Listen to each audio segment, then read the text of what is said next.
Presidenti i Maqedonisë Gjorgje Ivanov ka refuzuar të takohet me komisionerin për zgjerim Johannes Hahn dhe 3 eurodeputetët që e shoqërojnë atë në vizitën e kësaj të marte në Shkup, duke përmendur si argument kthimin e tij vonë nga vizita shtetërore në Hungari. Siç njofton agjencia shtetërore lajmeve MIA, duke cituar burime nga kabineti i presidentit, për këtë gjë ishte vënë në dieni ambasadori i Bashkimit Evropian Zbogar që ditën e premte, por selia diplomatike e BE-s në Shkup në agjendën paraprake të takimeve të Hahn kishte përfshirë edhe atë me kreun e shtetit, përveç takimeve me gjithë kryetarët e partive politike parlamentare. Kabineti i presidentit Ivanov, ndër të tjera, shprehet.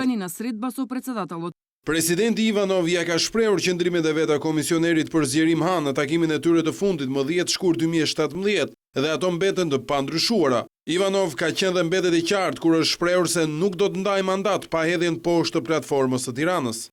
Por lajthitja e kabinetit të presidentit shkon edhe më tej, kur i sugjerohet komisionerit Hahn që në vend të kreut të shtetit të takojë përfaqësues të iniciativës për Maqedoni të Përbashkët, të cilët ai vet ka refuzuar t'i takojë. Kabineti i presidentit shprehet se do të ishte mirë që komisioneri të informojë në lidhje me shkaqet dhe argumentat që i kanë shtyrë qytetarët e Maqedonisë të protestojnë për 20 ditësh. Përpara nisjes së vizitës, Hahn i ka apeluar edhe një herë liderëve politik të mos nxisin konflikte etnike në vend dhe të lëvizin shpejt për të krijuar qeverinë. Komisioneri Hahn e ka nisur ditën e takimeve në Shkup me kreun e PD-s Mendu Thaçi për të avijuar me gjithë kryetarët e partive politike parlamentare. Në mbrëmje vonë, pritet që ai të mbajë një konferencë për shtyp.